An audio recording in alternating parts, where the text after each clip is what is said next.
Hi, my name is Elizabeth Lampe.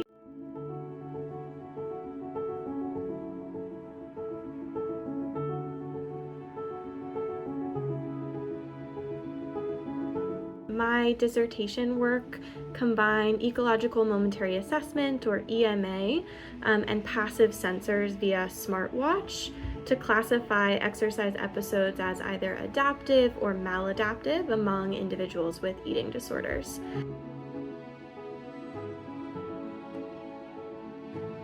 Within this line of work, I've used EMA particularly to characterize variability in exercise engagement within people over time. So looking at within the same person, does someone sometimes engage in exercise that is helpful and healthy for them, and other times engage in exercise that is either compulsive or designed to compensate for eating and ultimately reinforces disordered eating symptoms.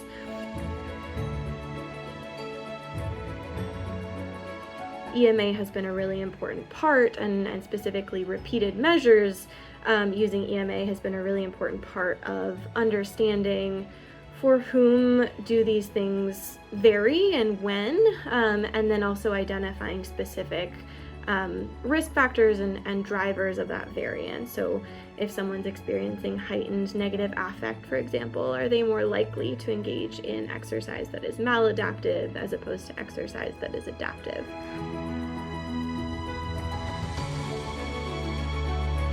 In terms of recommendations for conducting EMA research, I think one thing that's really powerful with EMA and is growing in the field and in industry is we're able to really integrate multiple streams of data.